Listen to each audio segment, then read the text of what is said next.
Sebabnya ialah pakaian yang dikehendaki untuk sahnya sembahyang hanyalah yang bersih dan yang menutup aurat. Ni poin ni ada sama Imam Bukhari. Tu dia nak tekan.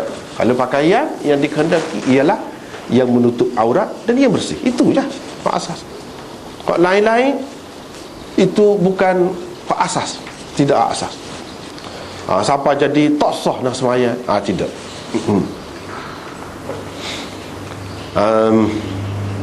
Kesalahan kerana melanggar peraturan ihram itu suatu perkara yang lain pula. Salah tak kira lah.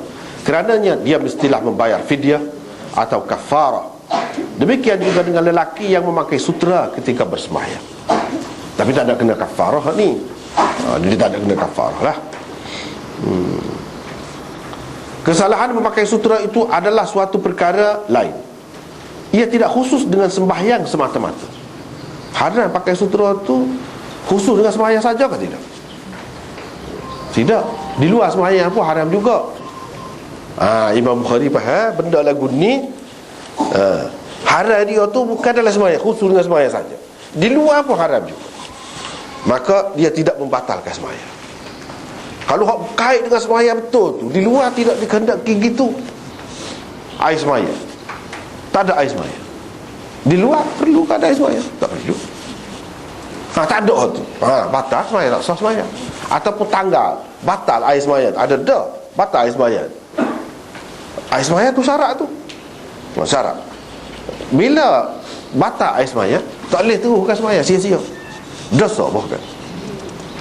Berdosa. Kena berhenti. Dan sembahyang tu dengan sendiri jadi batal. Apa sebab? Sebab dia memang asas khusus dengan sembahyang. Ada pihak ni dia tidak khusus. Sutera tu haram bukan dalam sembahyang saja.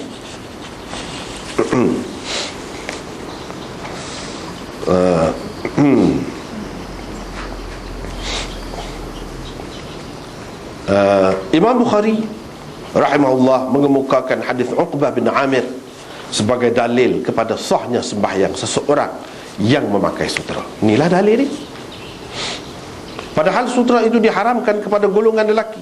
Lihat bagaimana Rasulullah SAW tidak mengulangi kembali sembahyangnya yang ditunaikan dengan memakai baju sutera. Dia tak ulang. Sebaik sahaja selesai bersembahyang, baginda terus menanggalkannya dengan kuat sekali, seperti orang yang membencinya seraya bersabda, baju sutera ini tidak sesuai untuk orang-orang yang bertakwa. Kata-kata beliau ini jelas menunjukkan sutera memang diharamkan kepada orang lelaki Islam. Namun begitu, beliau tidak mengulangi kembali sembahyang yang telah dikerjakannya. Ini alasan dia lah. Tetapi ada hak tak setuju. Antaranya hak tak setuju untuk guru dia sendiri, Imam Ahmad. Dia sebut. Tetapi pihak pembantah seperti Imam Ahmad berdasarkan pendapatnya yang terkuat. Ada dua pendapat dia, tapi hak ni kuat lah dalam mazhab Ahmad. Boleh berkata bahawa tiada dalil bagi Bukhari di dalam hadis Uqbah itu. Tak ada dalil. Sebabnya ialah sutera belum lagi diharamkan kepada lelaki ketika Nabi SAW memakainya di dalam sembahyang berkenaan. Pengharamannya baru berlaku setelah baginda SAW selesai mengerjakannya. Kalaulah sutera memang telah diharamkan sebelum itu, bagaimana baginda SAW memakainya pula? Itu kemuskilan. Lebih-lebih lagi untuk bersembahyang. Tidak mungkin sama sekali Rasulullah SAW melakukan sesuatu yang telah diharamkan. Tak boleh, kita tak boleh terima. Itu alasan. Justru beliau terpelihara daripada dosa. Dia tu kan maksud lagu mana? Kalau memang haram, macam mana dia pakai? Apalagi tersebut di dalam hadis riwayat Jabir yang dikemukakan oleh Muslim bahawa salla fi qaba dibaj thumma naza'ahu wa qala nahani anhu Jibril. Bermaksud Nabi SAW telah bersembahyang dengan memakai baju, yakni kot labuh daripada sutera. Kemudian beliau menanggalkannya dan berkata, Jibril melarang aku daripada memakainya. Kalau begitu, kenapa Imam Bukhari mengemukakan hadis Uqbah sebagai dalil kepada dakwaannya? Dakwaan, jadi dia dakwa kalau pakai benda lagu ni tak apa, sah sembahyang. Mana dalil? Dalilnya hadis Uqbah. Hadis Uqbah tu apa ni?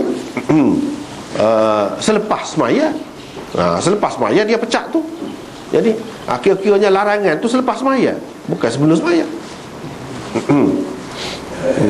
Di mana kewajarannya Imam Bukhari pakai juga tu hadis ni?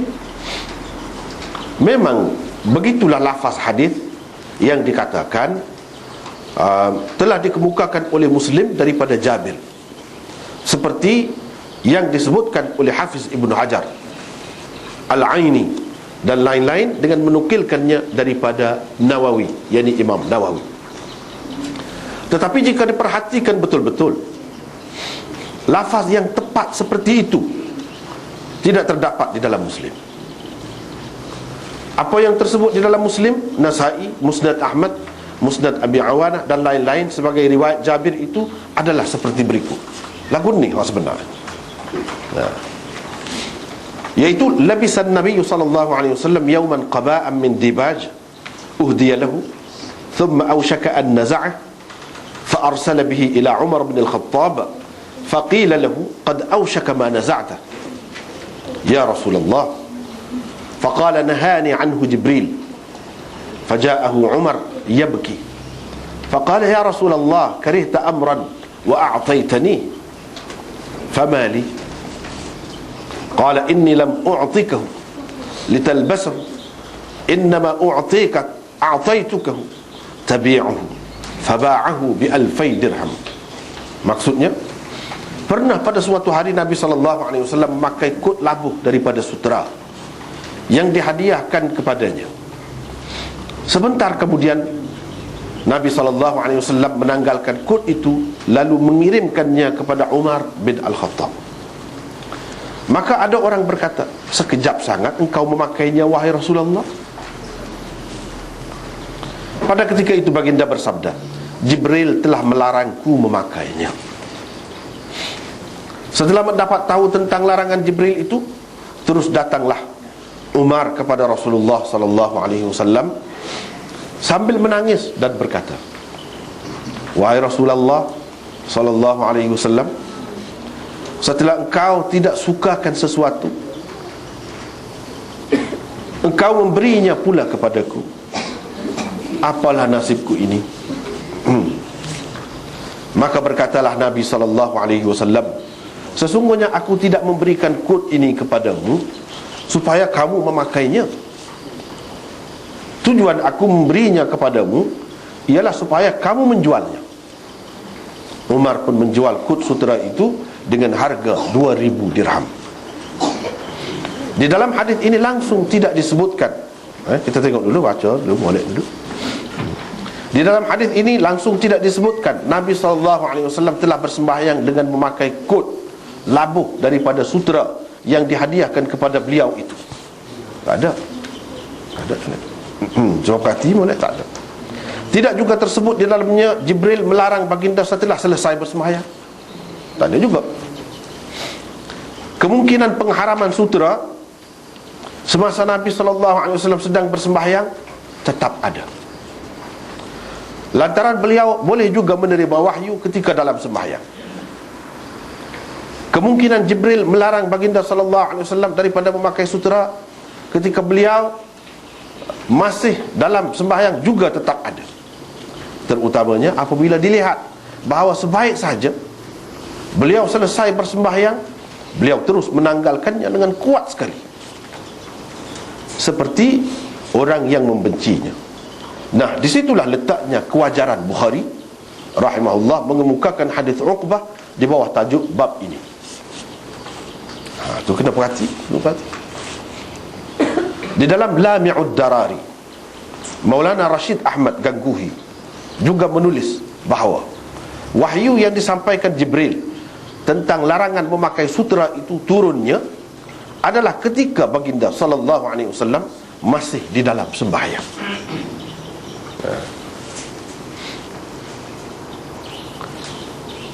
Adapun hadis yang dikatakan telah dikemukakan oleh Muslim daripada Jabir itu sebenarnya bukanlah lafaz asalnya.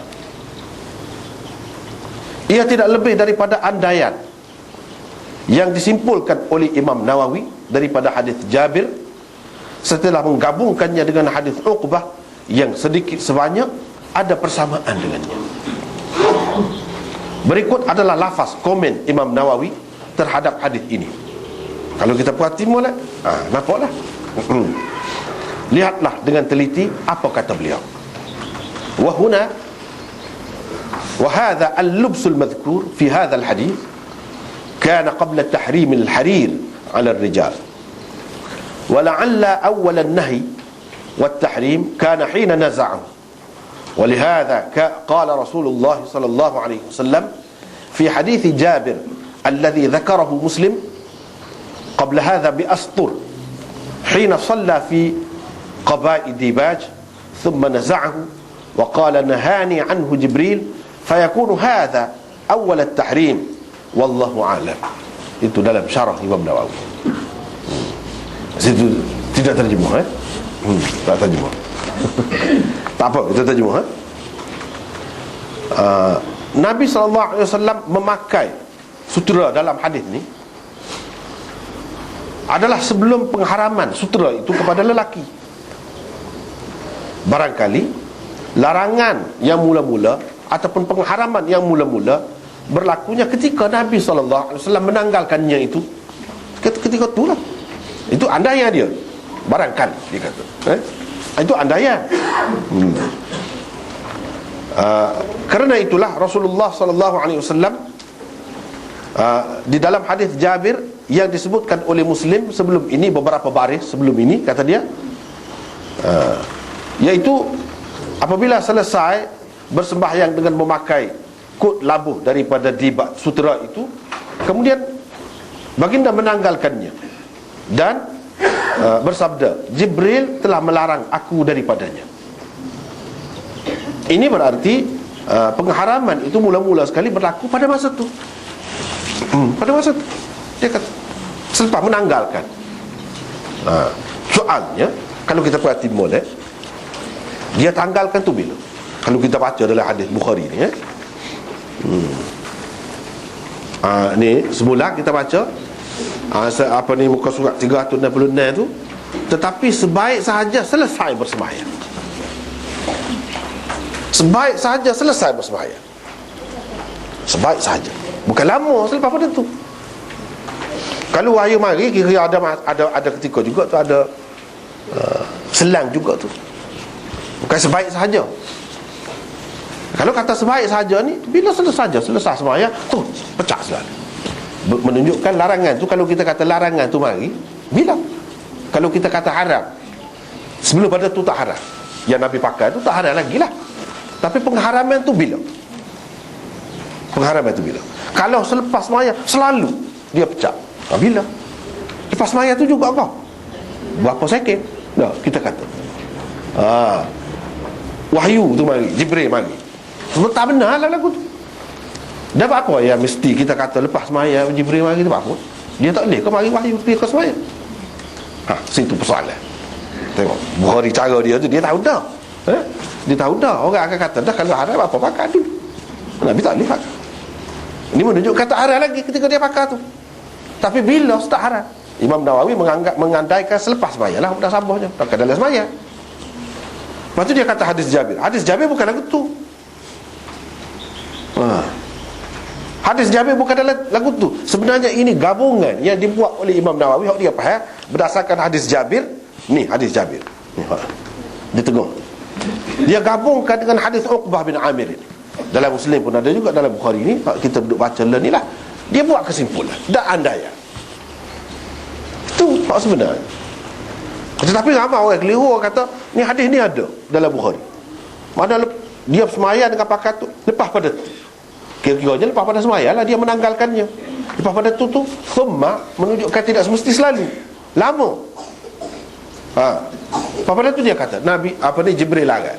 Jadi orang akan faham selepas semayang tu lama, nak sabarlah mari wahyu selepas pada tu. Tapi dalam Bukhari ni Hak ni tak ada pun dalam Muslim, tak ada lagu ni, dengan lafaz lagu ni. Tak ada sebut sembahyang pun tak ada.